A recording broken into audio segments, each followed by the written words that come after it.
suis Marine, étudiante Erasmus en sciences politiques, ici même à Bruxelles, donc la ville des gaufres et de la pluie, comme vous le voyez. On avait certains clichés, j'en avais moi aussi sur l'Europe, sur la difficulté finalement d'être proche des citoyens, une image un peu bureaucratique, économique, très loin du citoyen européen qui du coup a du mal à s'identifier à cette Europe.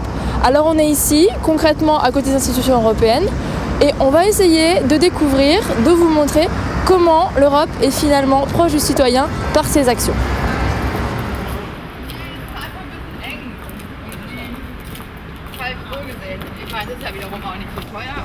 La population de l'Union européenne, les citoyens dans tous les 27 pays membres soutiennent l'idée d'aider les gens dans les crises, l'aide humanitaire.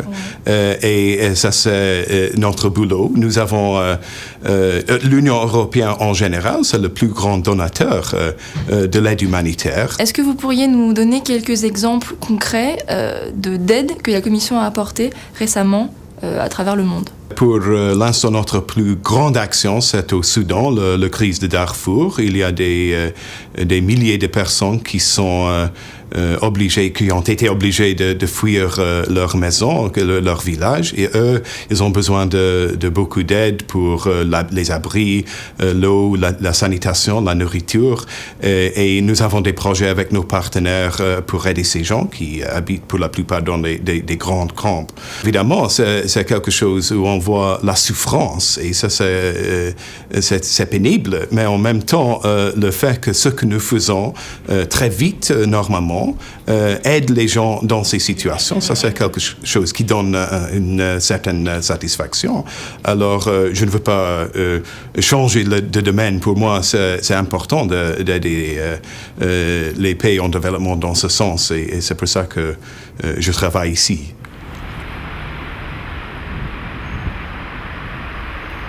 C'est une ONG qui a été fondée à la fin des années 60 par deux Salésiens qui travaillaient pour les enfants de la rue et avec les enfants de la rue à Lubumbashi, au Congo. Je dirais qu'un petit peu comme toutes les coopérations, au départ est un peu basée sur le principe d'une population civile en Europe ou dans notre cas en Belgique, qui est à travers une ONG comme idée sensibilisée aux problèmes des pays en voie de développement et qui soutient les activités de cette ONG. Par des dons. Et ces dons, nous les valorisons d'une certaine manière en les combinant avec des subventions de l'Union européenne qui partent à ce moment-là dans les pays en voie de développement. On va maintenant un peu regarder quelques images. C'est un film qu'ils ont fait eux-mêmes. C'est environ 5 minutes, mais c'est un bon résumé du projet. Ici? Oui, vous pouvez cliquer là. Là, ok. Et voilà, c'est parti. Donc pour l'instant, on a plusieurs projets en cours. Par exemple, il y a le projet en Afrique du Sud. Là, on travaille surtout pour les enfants de la rue. Et après, ils peuvent choisir un des offres de formation. Par exemple, maçonnerie, métallurgie ou autre. Une fois que ça c'est fait, ils sont aidés à vraiment établir leur propre métier, leur propre boulot. Donc pour devenir indépendants. Donc ça suit un peu la logique de Don Bosco, non seulement une formation pour la formation, mais le boulot et se sentir bien dans sa peau et savoir entretenir sa famille et devenir un citoyen donc respectueux.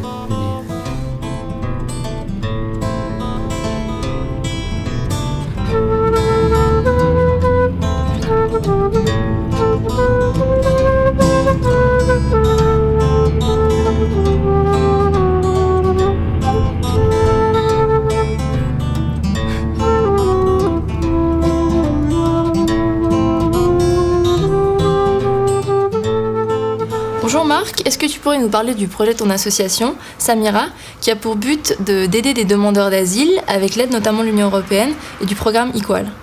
Ce que nous, on a essayé de faire avec Samira, c'était d'ouvrir le marché du travail pour des demandeurs d'asile. Les demandeurs d'asile, où il y en a beaucoup, bien la plupart en Belgique, qui n'ont pas accès au travail, qui n'ont pas accès dans les formations professionnelles. Et justement, c'est grâce à Equal qu'on a pu forcer cette entrée pour ces gens. Parce que les autorités, ils n'étaient au début pas du tout ouverts pour nous laisser amener ces gens-ci vers le marché de l'emploi. Parce qu'ils disaient, oui, mais ces demandeurs d'asile, ils n'ont pas le droit de travailler. À quoi ça sert de les donner une formation professionnelle? Que nous, on disait, avec le support d'Equal, le marché du travail, il faut le voir ouvertement. C'est pas seulement le marché en Belgique. Alors, tout ce qu'ils puissent apprendre ici, ça peut les servir aussi pour le marché du travail dans leur pays d'origine.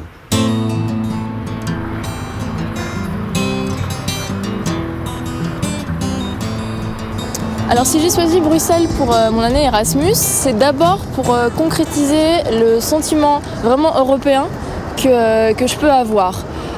Donc ça s'est développé lors de ma première participation à une session du Parlement européen des jeunes.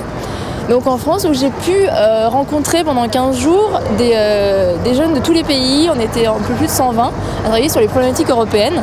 Et donc on a vraiment appris à se découvrir. On était dans chaque commission de 10 nationalités différentes. Et j'ai vraiment appris à découvrir l'autre, ce que ça pouvait m'apprendre, la culture, la langue.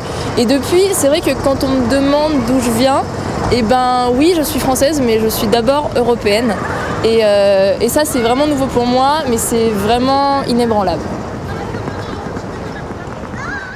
Throwing my thing with his fingers, singing my life with his words, killing me softly with his song, killing me softly with his song, dying my whole life with his words, killing me softly with his song.